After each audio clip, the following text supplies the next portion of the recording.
Hello, how are you? Today we are going to study verbs to talk about prohibition or obligation. Hoy vamos a hablar de verbos que nos sirven para discutir prohibición y obligación de distintas actividades.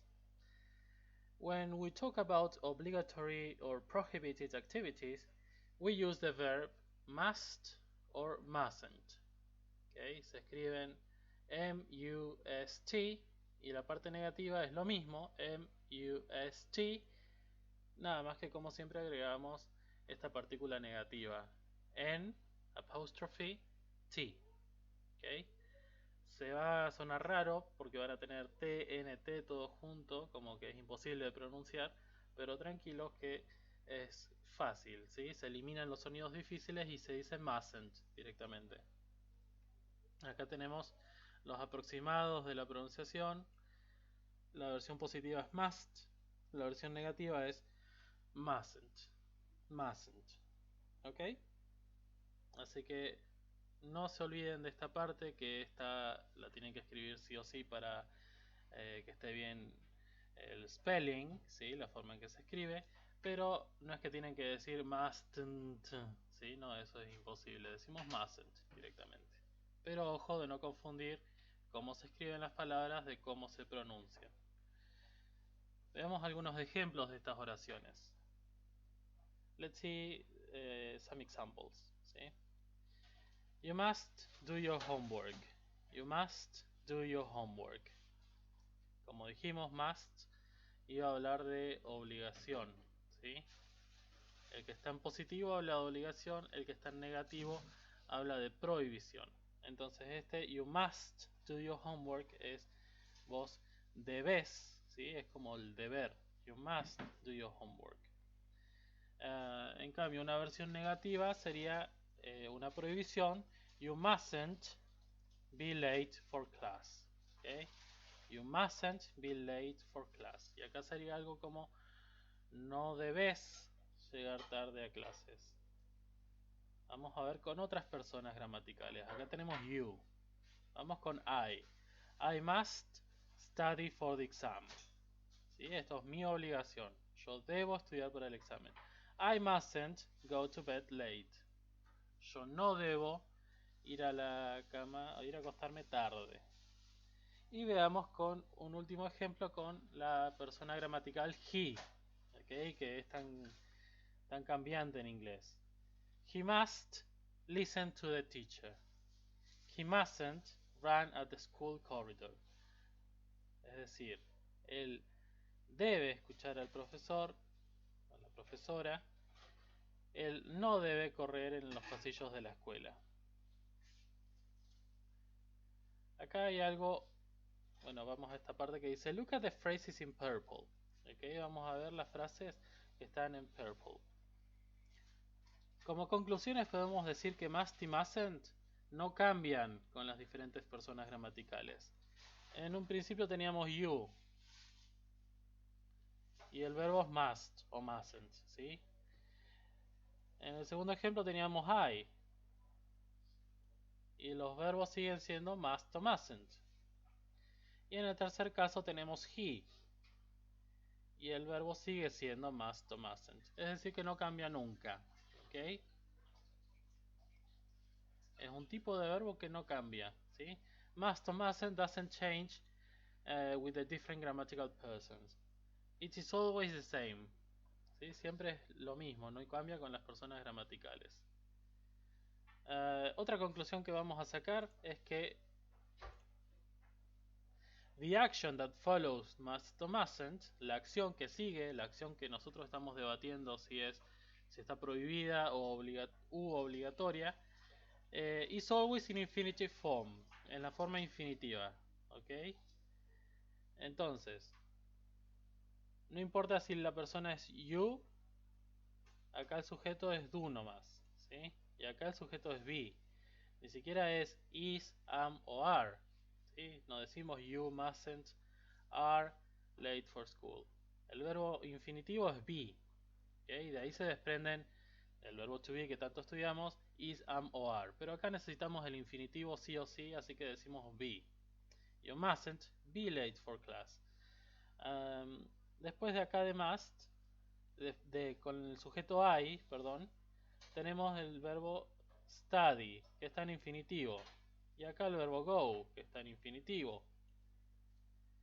Y con he, que recién dije que era muy cambiante, vieron que cuando tenemos en presente simple oraciones de he, tendríamos que agregarle la S, ¿verdad? Por la regla esta de la tercera persona del singular. Si yo quiero decir directamente él escucha al profe, como que esa es su rutina, he listens to the teacher. ¿Okay? Tiene una S ahí. ¿Okay? ¿Qué pasa cuando agregamos must o mustn't? Se borra, ¿sí? Necesitamos que sí o sí el verbo sea en infinitivo. Entonces, no importa que sea he, que sea she, que sea it, el verbo va a ser listen, sin nada que agregarle. He mustn't run, sin nada que agregarle. ¿Okay? Eso es que el verbo siempre es en infinitivo. Así que vamos a ver que no es muy difícil de usar este nuevo verbo, porque no importa qué persona yo diga, el resto de la oración va a ser igual. ¿Sí? Acá yo podría decir, acá cambiar este he por they y queda igual. They must listen to the teacher. Puedo cambiar ese he por we. We must listen to the teacher. Puedo cambiarlo por you. You must listen to the teacher. Es decir, que las oraciones son iguales independientemente de nuestra persona gramatical. Eso es un punto a favor de este tema porque va a ser fácil, ¿sí? Hacer oraciones. Acá de nuevo tenemos el mismo ejemplo. Tenemos todas las personas gramaticales, I, you, he, she, it, we, you and they. Y con todas como que se copia y se pega el tema de must o mustn't. Si yo quiero hablar de algo obligatorio, must. Si quiero hablar de algo prohibido, mustn't. Siempre es igual, ¿sí? Está copiado y pegado, es lo mismo. Y luego el resto de la oración, este run está en infinitivo. Es decir, es igual, no importa de qué persona esté hablando. ¿Sí? Es una sola oración para cualquier persona gramatical. ¿Sí? Otro punto a favor es que we generally don't make questions with must or mustn't. ¿Sí? Como que no van a encontrar muchas preguntas, tampoco nos vamos a enfocar en hacerlas con must o mustn't. ¿Se pueden hacer? Sí, se pueden hacer, pero no es muy común.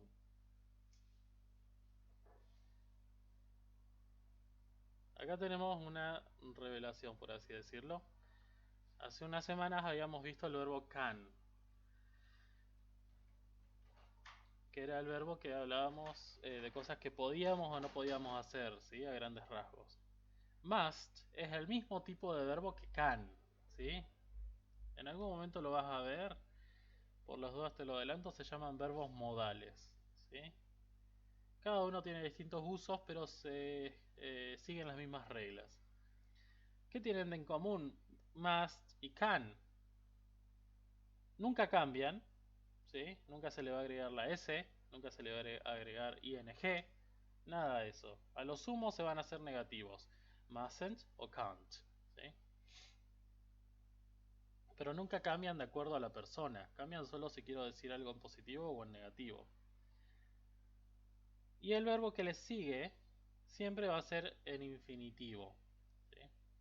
Es decir, lo que estábamos viendo hace un ratito, nunca va a cambiar tampoco de acuerdo a la persona gramatical. Nunca se le va a agregar la S, nunca se le va a agregar ing, nada. Son súper sencillas este tipo de oraciones. Veamos entonces el ejemplo que soporte esta teoría de que son el mismo tipo de verbos. Si yo quiero decir yo puedo correr, es I can run. Si quiero decir que él puede correr, he can run. La oración es la misma, solo cambié el sujeto. Ahora quiero decir yo estoy obligado a correr, por ejemplo, en una clase de educación física. I must run, ¿sí? O porque llego tarde a la escuela. I must run, ¿sí? Entonces, la oración es casi lo mismo, salvo que cambié el must por el can, pero ocupan el mismo lugar, siguen las mismas reglas. Y si quiero cambiar de sujeto, de persona, he must run. Y la oración es casi idéntica a todo el resto, ¿sí? Entonces, como conclusión, son el mismo tipo de verbos. Si algún día lo vemos con más profundidad, quizá en los años posteriores, estos se llaman modal verbs o verbos modales. Cada uno tiene su objetivo, ahora los vamos a hablar. Son casi iguales las oraciones, lo único que cambia es el verbo modal. Vemos que no importa que el sujeto cambie, el can o must no cambian, no se le agrega la S, por ejemplo.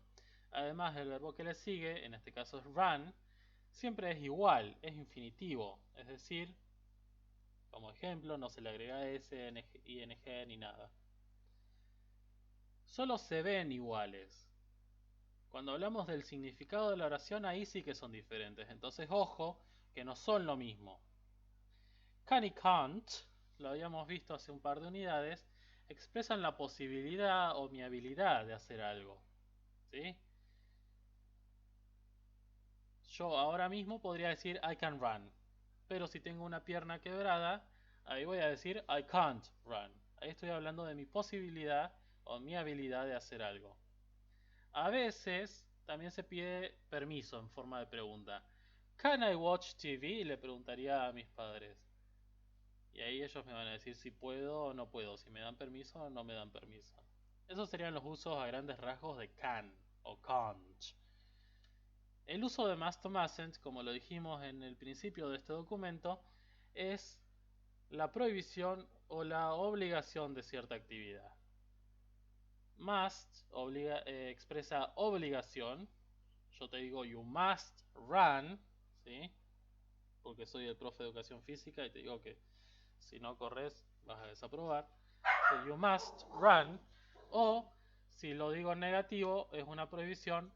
You mustn't run. Por ejemplo, estamos en los pasillos de la escuela y está prohibido correr, cuestiones de seguridad, entonces ahí es una prohibición y lo voy a decir en negativo.